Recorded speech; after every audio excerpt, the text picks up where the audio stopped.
Land Rover created the Range Rover Sport for socially mobile off-road fanatics who find the big Range Rover a bit too reserved. Range Rover Sport's shortened wheelbase trades interior space for better handling and improved stability, but make no mistake, the Sport name tag does not mean off-road ability takes a backseat to performance. Designed to do battle with the likes of the BMW X5, Porsche Cayenne, and Infiniti FX, the Range Rover Sport more than holds its own in the high-end luxury arena and bests most of its competitors with unparalleled off-road abilities. Hello and welcome to our comprehensive Kelley Blue Book review of the Land Rover Range Rover Sport. If you're looking for a luxury SUV that's as impressive pulling up at the Ritz as it is tackling the rocky trails of Moab, the Range Rover Sport will feel right at home in your garage. Not many people, not even the mega rich though, can run an $80,000 SUV through the brush without care. If you require a rugged off-road vehicle that you don't mind scratching, a Jeep Grand Cherokee might make a better choice. You might not think a 4,000-pound SUV can handle like a large sports sedan, but the Range Rover Sport's hefty list of electronic stability, traction, and suspension controls allow it to do just that. In HSE trim, acceleration is pretty good, but jump up to the supercharged model and you'll make the 0 to 60 run in less than 8 seconds.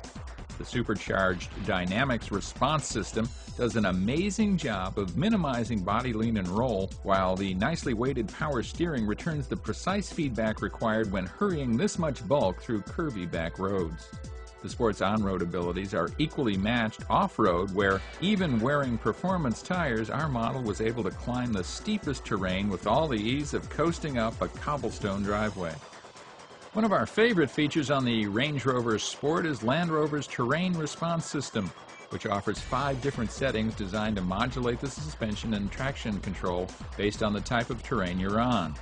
We also found the center console cooler to be fun and functional.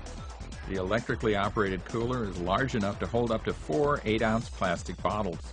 It's not hard to identify the Range Rover Sport as a Land Rover, although it shares not a single exterior part with the larger Range Rover. The steeply raked windshield and tapered back end speak to the Sport's performance potential, as do the big 19 and 20-inch rims surrounded by performance rubber. Around back, the traditional Range Rover split hatch is shelved in favor of a single unit with a built-in glass hatch. The Range Rover Sport does not get the same high-end interior as its namesake, relying instead on a simplified dash design that sits up high to create a more sedan-like driving position.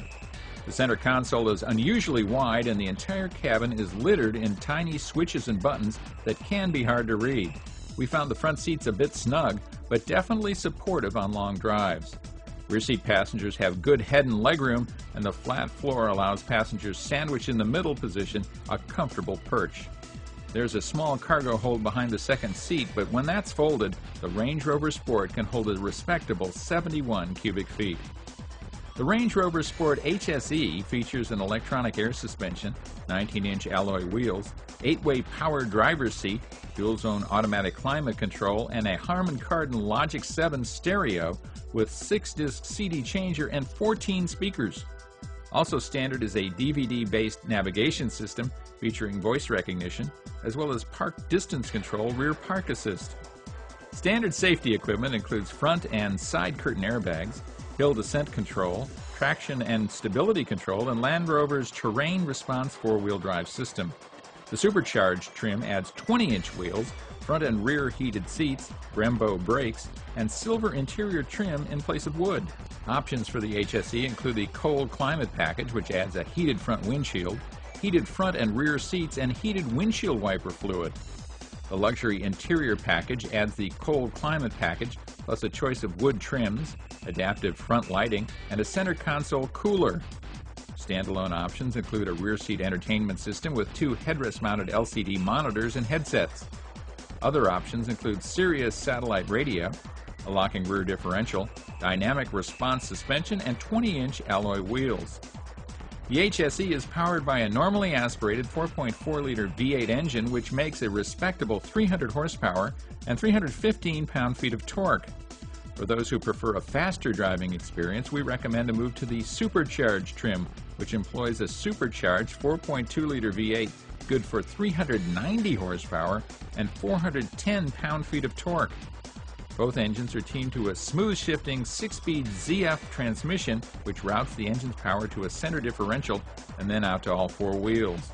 Despite the power difference, fuel economy figures for both engines are identical and equally poor, getting just over 10 miles per gallon in the city and high teens on the highway. The Range Rover Sport has a manufacturer's suggested retail price starting at just under $60,000 and when fully loaded tops out around $70,000. The more powerful supercharged Range Rover Sport is priced closer to $72,000 and tops out around $80,000 when fully equipped. Similarly priced competitors include the Porsche Cayenne, ranging from about $45,000 up to a high of over $100,000, the Infiniti FX, which ranges from $40,000 to a high of about $70,000, and the BMW X5, that starts around $50,000 and tops out near $80,000. To see what consumers are paying for their Range Rover Sports right now, we suggest you check the New Car Blue Book value page. As for resale, the Range Rover Sport holds value on par with the Cayenne and FX, but well below the 5-year values of the BMW X5. And that's our comprehensive Kelley Blue Book review of the Land Rover Range Rover Sport.